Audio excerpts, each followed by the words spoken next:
Murder का तो कहीं नहीं है। सुनिए भाभी, आप एक मिनट रुकिए भैया। अगर जैसे ही मर्डर किसी का होता, अगर मियाँ भाई यहाँ पे होता ना, इमीडिएटली उठा लेते। क्या बात कर रहा है तू? इमीडिएटली उठा लेते। सही कह रहा हूँ मैं, सही कह रहा हूँ मैं। सर बिल्कुल राइट कहा है, हम साथ देंगे। क्या बात कर रहे हो आप? कोई दिक्कत नहीं है। अरे नहीं है यार भेदभाव, काम करो ना आप। मेरी बात भेदभाव होता है। कमाल कर रहे हो आप। कैसे पकड़ के बनाओ? आप 151 के अंदर बंद कर सकते हो उसको आराम से, कोई दिक्कत नहीं है। फ्री आप हो, हम शांति के साथ यहाँ पे बैठे हुए। पुलिस को यार टाइम पहले टाइम तो 2 दिन का टाइम नहीं दे रहे यार। फ्री है यार, हम बैठे हुए, कुछ भी नहीं है भाई, कहीं नहीं जा रहे हम लोग। हमारे अपने हम आप हमारे बारे में जानते हो ना आप सब। बिल्कुल सब धरनार्थी तो हैं यहाँ पे। सब टाइम नारा मत लगाओ। पुलिस को टाइम तो देना पड़ेगा भाई, जो बात है। पुलिस को टाइम देना पड़ेगा। नहीं देंगे, क्यों नहीं देंगे? हम सब मशवरा से देंगे जो टाइम पूरा। मगर वो एसडीएम का तो बोल दे, वो एसडीएम हमारे को मुआवजे का तो बोल दे। भाई साहब, शुएब भाई, पुलिस ने 2 दिन का टाइम मांगा तो दे देंगे। अरे दे रहे ना, मगर वो तो दो। परिवार के जो लोग हैं उन्होंने अभी तक क्या बताया है और क्या इस मामले में आपको लगा? बेहद अफसोस होता है कि मैं अभी सैकुल साहब जो मरहूम जिनका फरीदाबाद पुलिस ने मर्डर किया था उनके घर पे था, तो वहाँ से जैसे ही मुझे मालूम चला कि सद्दाम का भी यहाँ पे मर्डर कर दिया गया है, बड़ा अफसोस हो रहा है कि अलवर के अंदर ये 30 कांड है और प्रशासन कोई ध्यान नहीं दे रहा है। न मालूम प्रशासन, ये सरकार मेवात में दंगा फसाद कराना चाहती है।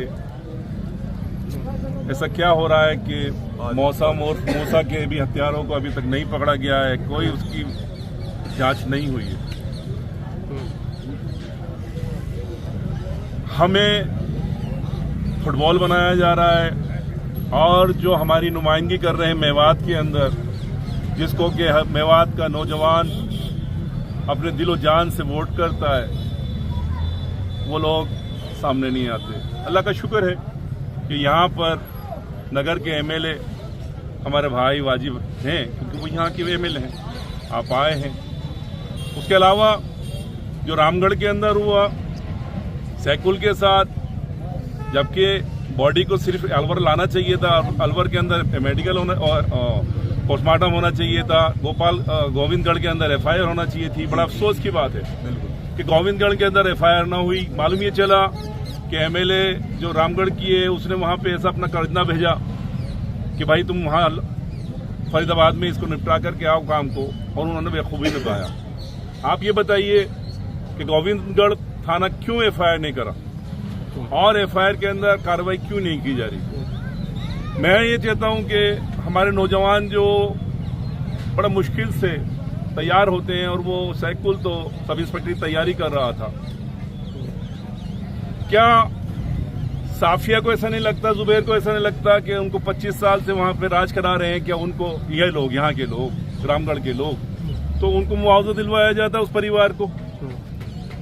अभी हमने उनको ये कहा कि अल्लाह के हुक्म से हम लोग हाई कोर्ट के अंदर केस करेंगे और दोनों थानों को घेरेंगे इंशाअल्लाह ताला और उनको खींचेंगे। मौसम उर्फ मूसा वहां पे भी गए। लक्ष्मणगढ़ थाने को हमने 3 तारीख को घेरा। लक्ष्मणगढ़ थाने के ने इंचार्ज ने 7 दिन का वक्त लिया था कि हम कुछ कर देंगे। अफसोस कि 1 महीना हो गया, वो लोग भी कोई कार्रवाई नहीं कर रहे, एसडीएम कोई कार्रवाई नहीं कर रहा वहां का। लिहाजा हम भीम आर्मी वाले लोग हैं, हमें मालूम है कि एससी एसटी मुस्लिम के ऊपर लगातार जुल्म हो रहे हैं, और इसके अंदर जो सरकार के नुमाइंदे हैं वो बिल्कुल काम को अंजाम नहीं दे रहे हैं। लिहाजा हम जब तक परिवार लड़ेगा, हम परिवार के साथ खड़े हुए हैं, सद्दाम के परिवार के साथ खड़े हुए हैं। सद्दाम का परिवार जैसा चाहेगा वैसा हम करने को तैयार हैं। भीम आर्मी यहाँ पे कॉल करती है कि भीम आर्मी के लोग यहाँ पे आ जाएं जल्द से जल्द। जो नगर के साथी हैं मेरे वो आ जाएं। नगर के मेरे यहाँ पे पार्षद साहब खड़े हुए हैं, अतर साहब आ गए, ये भीम आर्मी के यहाँ के अध्यक्ष हैं, ये पूरी टीम आ रही है। हम सद्दाम के परिवार को यकीन दिलाते हैं कि आप लड़ेंगे, हम आपके साथ खड़े हुए कंधे से कंधा मिला करके। मेरा ताल्लुक राजस्थान भीम आर्मी से मैं प्रवक्ता हूँ राजस्थान का, शोएब खान मेरा नाम है। जुनैद और नासिर के वहां पे भी हम लोगों ने 8 दिन तक धरना दिया, प्रदर्शन किया, जहां वहां की जो जाहिदा एमएल मिनिस्टर है उसने हमें पर बहुत दबाव डाला, हमारे लोगों पे दबाव डाला कि यहां से चले जाओ। हमारे लोगों के ऊपर नोटिस भी दे दिए, मगर खुदा का शुक्र एहसान करम में जितने भी वहां पे नौजवान अताउल्लाह, इनाम, चांद, मौलाना हनीफ साहब, काफी लोग थे जो जम के खड़े रहे, काफी जम के खड़े रहे। उसका ही असर ये हुआ कि कम से कम जुनैद और नासिर के 3 हत्यारे तो गिरफ्तार हुए। और मैं उम्मीद करता हूं इस सरकार से, इस प्रशासन से, सरकार से उम्मीद नहीं करता, सरकार कुछ नहीं कर रही, क्योंकि वहां का मिनिस्टर ही हमें धमका रहा है कि यहां से चले जाओ। हम प्रशासन से उम्मीद करते हैं और प्रशासन को हम साथ देने को तैयार है कि प्रशासन अगर चाहे तो हमारा साथ ले ले, मगर जालिमों को गिरफ्तार कराए, जिससे कि मेवात से मोहब्बत और अखलाक और सलाहियत का पैगाम जाए। क्योंकि मेवात मोहब्बत का पैगाम देने वाला है, सलाहियत का पैगाम देने वाला है, इंसानियत का पैगाम देने वाला है। अफसोस ये होता है कि लगातार मेवात के अंदर मेवातियों को मारा जा रहा है और प्रशासन इसके ऊपर ध्यान नहीं दे रहा। हम प्रशासन से ये कहते हैं कि अगर आप कार्रवाई नहीं कर सकते तो आप नौकरी को अंजाम अपनी नहीं दे सकते तो आप इस्तीफे दीजिए भाई, प्लीज। हम साफ कह रहे हैं आपको, क्योंकि आपको जो पेमेंट मिलता है, जो हम लोग जो हमारा टैक्स जाता है उससे आपको पेमेंट मिलता है, तो आप फ्री में पेमेंट कैसे ले सकते हैं भाई? आप काम क्यों नहीं कर रहे? आप अगर किसी नेता के दबाव में है हमें बताएं, हम आपके लिए लड़ेंगे।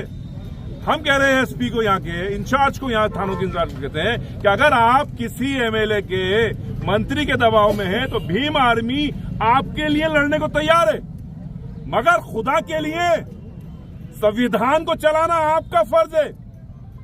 आपके हाथ में है संविधान को बचाना, प्रशासन के हाथ में है।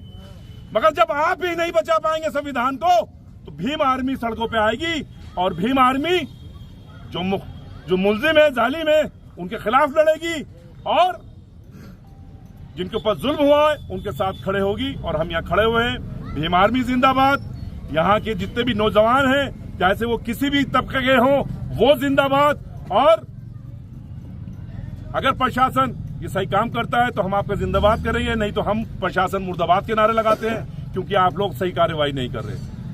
हम सद्दाम के परिवार के साथ हैं, यहीं पर ही हैं। जैसा सद्दाम का परिवार कहेगा हम वैसे ही चलेंगे। जय हिंद, जय भारत।